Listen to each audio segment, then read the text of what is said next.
चुनाव जीत जाए और देश हार जाए, देश टुकड़ों में बट जाए, गलियों गलियों में नफरत की फसल हो, ये कौन सा वंदे मातरम है?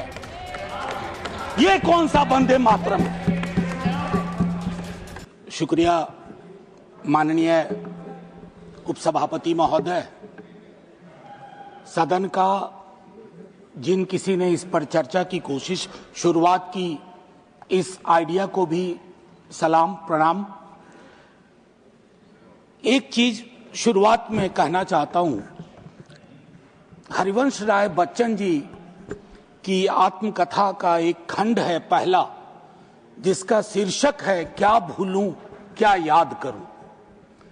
तो मेरे लिए यह अवसर 150वीं वर्षगांठ या सालगिरह इस खूबसूरत गीत का एक अवसर भी है आकलन करने का। माननीय वाइस चेयरमैन साहब, ये बिला वजह नहीं है कि वर्षगांठ में एक शब्द है गांठ और सालगिरह में एक शब्द है गिरह। तो ये गिरह और गांठ को समझे बगैर 150वीं साल का उत्सव गान, उत्सव मैं समझता हूं आधा अधूरा होगा, बेईमानी होगी हम सबके बिहाफ पे। मैं क्रमशः कुछ बातें आपके समक्ष रखूंगा, कोशिश करूंगा कि मेरी बातों से किसी को कष्ट ना हो, इसलिए नहीं कि मेरे पास कष्ट पहुंचाने का कारण नहीं है, बल्कि इसलिए कि कष्ट पहुंचाने में ही इस देश की ऊर्जा जा रही है। जिन ओहदेदारों को मलहम लगाना चाहिए वो नमक की बोरी लेके जख्मों पे छिड़कते हैं। तो इस परिपाटी को बंद करने की चेष्टा होनी चाहिए। मुझे स्मरण है कि कई साथियों से जब बात होती है, सत्ता पक्ष के भी हैं, वो भी ऐसा ही विचार रखते हैं। गर्व की बात है कि क्योंकि ये गीत हमारी सांस्कृतिक और भावनात्मक एका पहचान का प्रतीक, बंगाल में लिखा गया लेकिन सरहद पार कर गया। सिर्फ इसलिए नहीं कि इसके बोल बहुत अच्छे थे, इस गीत के स्पिरिट को देखिए। इस गीत का स्पिरिट बंगाल से पंजाब पहुंचता है, जहां इसको जानने वाले लोग नहीं थे, इसके शब्दार्थ को, भावार्थ को समझ रहे थे। इसलिए मैं कह रहा हूं कि विविधताओं के बावजूद बहुलवादी संस्कृति इस देश का हिस्सा रही है। हम ऐसे ही पले बढ़े हैं।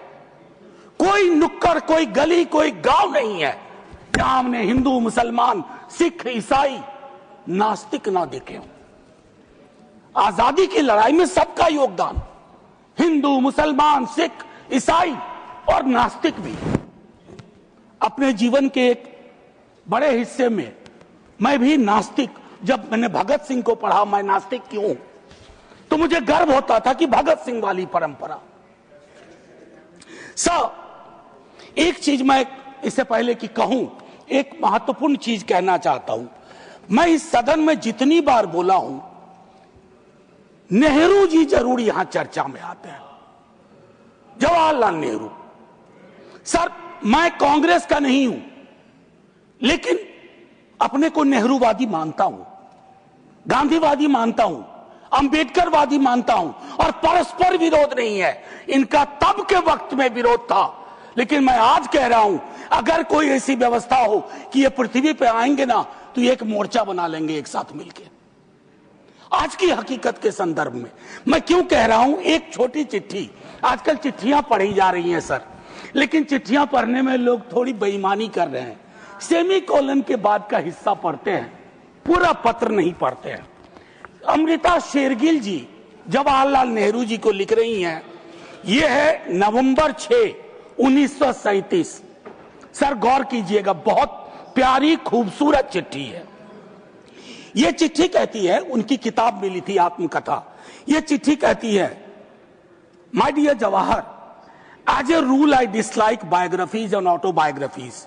दे ring false, pomposity or exhibitionism.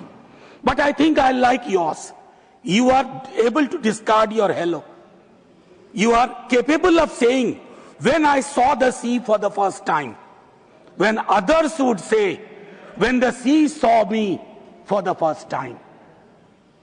Sir, आजकल ऐसे लोग बहुत तरक्की कर रहे हैं जो ये कहते हैं कि समंदर ने आज मुझको पहली बार देखा, ये नहीं कि मैंने समंदर को पहली बार देखा। ये एक महत्वपूर्ण चीज है। सर, ध्रुवीकरण आज के हमारे जीवन का हिस्सा बन गया। क्या बंकिम बाबू ने यह कल्पना की थी, उस महाकवि ने यह कल्पना की थी कि देश इतने टुकड़ों में बंट जाएगा? पार्टीशन से ज्यादा। अभी मैंने देखा चंद महीनों पहले इस देश में आई लव महाकाल और आई लव मोहम्मद में जिहाद करवा दिया गया, झगड़ा करवा दिया गया। I can love every God simultaneously, yet I want to remain in peace, in prosperity, seeking justice and getting it. ये रवायत क्यों खत्म हो रही है? सर, येन केन प्रकारेण चुनाव जीत जाए, मैं बधाई देता हूं। चुनाव जीतना एक कला है, हो सकता है ये इस कला में आप निष्णात हो, लेकिन सर, मैंने कहा तो मैं चोट नहीं पहुंचाऊंगा, लेकिन चुनाव जीत जाए और देश हार जाए, देश टुकड़ों में बंट जाए, गलियों गलियों में नफरत की फसल हो, ये कौन सा वंदे मातरम है? ये कौन सा वंदे मातरम है? मैं सिर्फ ये कहना चाहता हूं, चुनाव जीतने की कई पद्धतियां हैं। कुछ पब्लिक को पता है, कुछ अभी नहीं पता है, आने वाले दिनों में पता चल जाएगा, क्योंकि इस मुल्क में कोई सीक्रेट बहुत दिन छुपता नहीं है।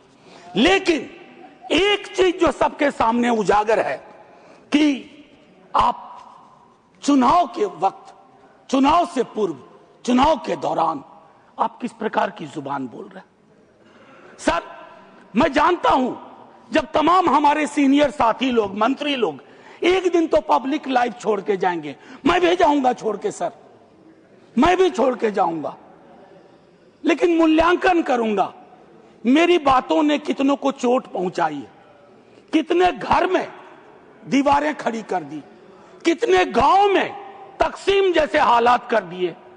मैं वंदे मातरम के माध्यम से कश्मीर पे बोलूंगा, शाम में मेरी ट्रोलिंग हो जाएगी, मैं नहीं बोलूं क्या? चुप हो जाऊं भय से, डर से? सर, 1 मिनट का वक्त दीजिए, मैं ज्यादा वक्त, मेरे दूसरे स्पीकर हैं वो बोलेंगे, बस उसको 1 मिनट का वक्त दीजिए। मेरी बातें अधूरी रह गई हैं, लेकिन ऐसे अवसरों पर अक्सर होता है।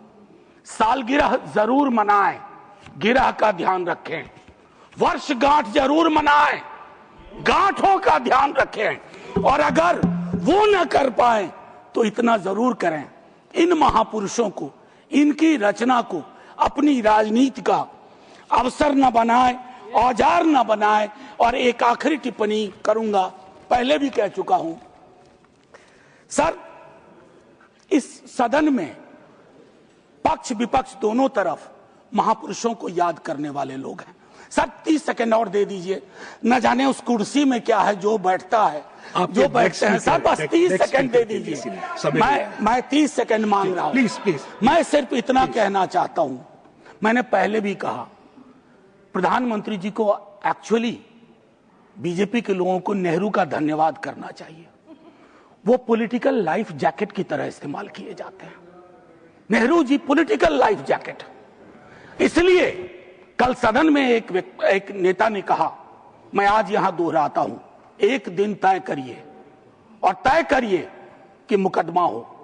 आप भी जिरह करिए, हम भी जिरह करें। मैं इतिहास का छात्र हूं, दिल्ली आया था एमए हिस्ट्री करने, धारा थोड़ी बदल गई, लेकिन आज भी इतिहास को संदर्भ में देखता हूं।